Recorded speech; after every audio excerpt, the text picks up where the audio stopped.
जोरू का गुलाम और सास के ताने। एक कहानी ऐसी भी। सपना एक बहुत ही टैलेंटेड लड़की है जिसने अपना सब कुछ छोड़कर अपनी मर्जी से नवीन के साथ शादी की। नवीन की लव मैरिज थी। इस वजह से सपना की सास ने कभी भी उसे पसंद नहीं किया और हर वक्त उसे नीचा दिखाने का काम किया। ये बात सपना को बुरी लगती थी और कभी कभी वो इसकी शिकायत अपने पति नवीन से किया करती थी। लेकिन नवीन कभी भी सपना की बातों पर ध्यान नहीं देता और हमेशा अपने ही कामों में लगा रहता है। सास, आज मुझे मटर पनीर खाने का मन हो रहा है, तुम मेरे लिए आज वही बनाना। सपना, लेकिन माँ जी मटर पनीर तो नवीन को पसंद नहीं है। ऐसे में मैं कुछ और बना देता हूँ ताकि सभी मिलकर खाना खा सकें। सास, अगर नवीन को पसंद नहीं है तो ऐसे में तुम उसके लिए कुछ और भी तो बना सकती हो। क्या तुम्हारी माँ ने कुछ और बनाना नहीं सिखाया? सास की इस बात से सपना को गुस्सा आ जाता है क्योंकि बात माँ की आ गई है और वो बिना कुछ बोले किचन की तरफ चली जाती है और नवीन के लिए कोई दूसरी सब्जी बनाने के बारे में सोचने लगती है।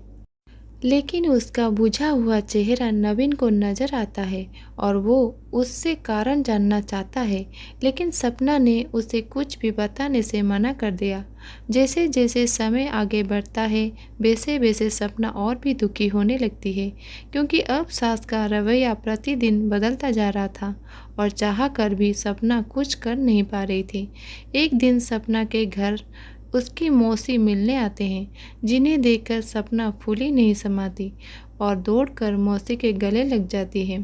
बड़े ही प्यार से अपनी मौसी को बिठाती है और अंदर पानी लेने जाती है। उसी समय वो आकर देखती है कि सास मौसी के पास आकर बैठी हुई है और उनसे बातें कर रहे हैं। ये देखकर तो सपना एक पल खुशी हो जाती है, लेकिन सपना को आते हुए देखकर सास बोलने लगती है, वैसे भी सपना को कुछ खाना बनाना नहीं आता, हमेशा एक ही प्रकार की सब्जी बना देती है और उसके हाथ में बिल्कुल स्वाद भी नहीं है। मौसी, ये आप क्या कह रहे हैं बहन जी? शादी के पहले तो वो तरह तरह के पकवान बनाकर हमारे घर भेजा करती थी और सपना के मौसा जी को उसके बनाए हुए पकवान बहुत ही अच्छे लगते थे। सास मुंह बनाते हुए, ना जाने आप कौन सी समय की बात कर रहे हैं। अब तो सपना को जो कुछ भी आता है उसे हमने ही सिखाया है और वो भी सही तरीके से नहीं बना पाती है। उसी समय नवीन वहाँ पर पहुँच जाता है और सबके साथ बैठ जाता है। साथ, ये देखिए, आप नवीन से ही पूछ लीजिए कि आखिर सपना ने खाना अच्छा बनाता है या नहीं। नवीन चुपचाप अपनी माँ को देखता रहता है, लेकिन वो समझ चुका है कि अब उसकी माँ का रवैया दिनों दिन बदलता जा रहा है। मौसी तो वहाँ से चली जाती है, लेकिन सपना की आंखों में आंसू देखकर नवीन को अच्छा नहीं लगता और जैसे ही वो कमरे में जाता है तो उसे वहाँ पर सपना रोती हुई दिखाई देती है। नवीन को ये सब अच्छा नहीं लगता और वो बाहर की ओर चला जाता है। सास, क्या हुआ महारानी को? फालतू में ही रोना धोना कर रही होगी। अरे, मैं तेरी शादी एक मेरी सहेली के बेटी से करवाने वाली थी जो विदेश से पढ़ाई करके आई थी, लेकिन तुझे अपनी माँ की थोड़ी ना फिक्र है। तुझे अपनी मन की चलानी थी तो तूने चला लिया। महारानी ने खाना तक नहीं बनाया है, अब मुझे जाकर कुछ बनाना होगा, चिल्लाते हुए सपना ने जैसे तैसे खुद को संभाला और चुपचाप किचन की ओर चली गई। सास ने जब देखा कि सपना किचन में आ गई है तब उन्होंने भी किचन से जाना ही बेहतर समझा और सपना अपने कामों में लग गई। आज रात को सपना सो नहीं पाई क्योंकि उसे मौसी के सामने हुई बेइज्जती बार बार याद आ रही थी और वो जाकर भी कुछ कर नहीं पा रही थी क्योंकि आज वो खुद को बहुत ही अकेला महसूस कर रही थी। इस बात को कुछ दिन बीत जाते हैं।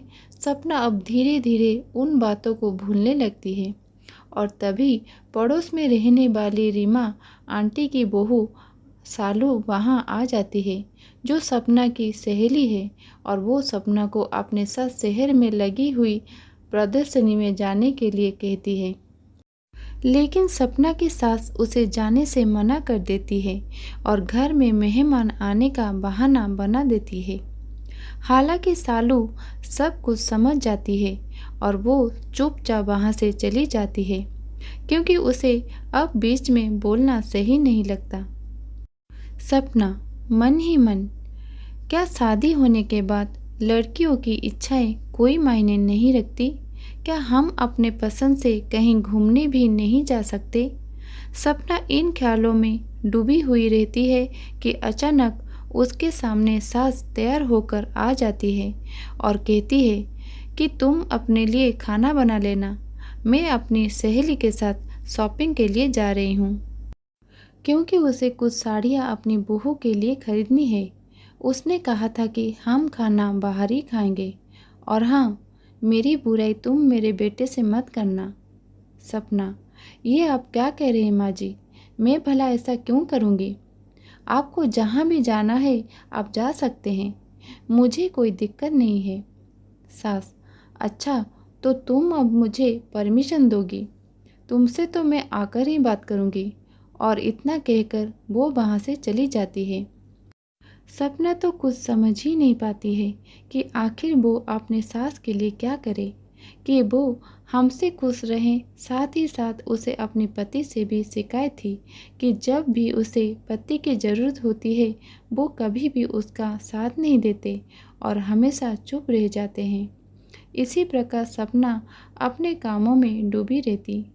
एक दिन जब सपना घर में झाड़ू पोछा लगा रही होती है कि अचानक उसका पैर फिसल जाता है और वहीं धड़म से गिर पड़ती है। उसके पैरों में सूजन आ जाती है, जिससे लगता है कि शायद उसे फ्रैक्चर हो चुका है। लेकिन सास इस बात को मानने के लिए तैयार ही नहीं और वहीं पर वो सपना से कहती है, अब देखो महारानी का नया नाटक शुरू हो गया। नवीन किसी काम से बाहर गया होता है और जैसे ही वो घर आता है तो सपना को कराहते देखकर उसे बहुत बुरा लगता है और वो देखता है कि माँ बार बार उसे कुछ न कुछ ताने मारे जा रही है।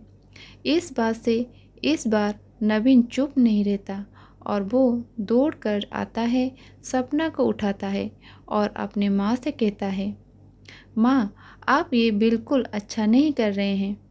माना आप सपना को पसंद नहीं करती, इसका मतलब ये तो नहीं कि आप उसके दुख में दर्द में उसका साथ नहीं देंगे।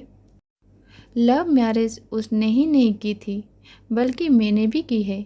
अगर आप उसका साथ नहीं देंगी तो और कौन देगा? आपने आज तक उसे इतने ताने मारे हैं, लेकिन उसने कभी भी आपको पलट कर जवाब नहीं दिया। और हमेशा उसने मुझसे कहा है कि वो हमेशा आपका ख्याल रखेगी, लेकिन आप कभी उसका ख्याल नहीं रख पाती। सास, तो तू क्यों जोरू का गुलाम बन जा रहा है? नवीन, अगर अपनी पत्नी की देखभाल करना, उसका साथ देना जोरू का गुलाम होना है तो हाँ, मैं जोरू का गुलाम हूँ। और मैं समझ गया हूँ कि अगर मैं अपनी पत्नी का साथ नहीं दे सकता तो फिर मैं कभी भी एक अच्छा पति नहीं बन सकता।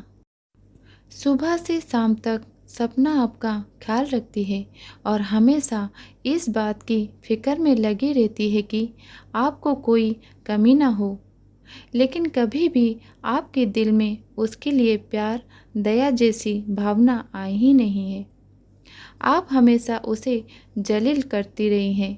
और हाँ, एक बात और, 1 साल पहले जब आप तेज बुखार में तड़प रही थी, उस समय रात भर जगकर सपना ने आपकी देखभाल की थी, मैंने नहीं। और उसने ही डॉक्टर को बुलाया था, लेकिन आपको हमेशा ऐसा लगता कि उसने नहीं बल्कि मैंने आपकी सेवा की है। दरअसल मुझे सपना ने बताने से मना किया था। इस बात से सास को बहुत आश्चर्य हुआ। सास, तुम्हारी बातें अब मुझे समझ में आ रही है और मैंने जो कुछ भी किया उसके लिए मुझे बहुत दुख है। सपना ने आज तक मेरी सेवा की, लेकिन मैंने कभी भी उसके समर्पण भाव को नहीं समझा। जब हम एक ही घर में होते हैं तो हमेशा एक दूसरे का साथ बनकर आगे बढ़ना चाहिए, ना कि एक दूसरे की टांग खींचते हुए। तुमने समझा दिया बेटा। अब सास सपना के पास जाकर उसे संभालने लगती है, जिससे सपना को खुशी मिलती है और अब वो खुशी से अपने पति नवीन की ओर देखती है और नवीन के द्वारा उठाए गए कदम को वो सही मानती है।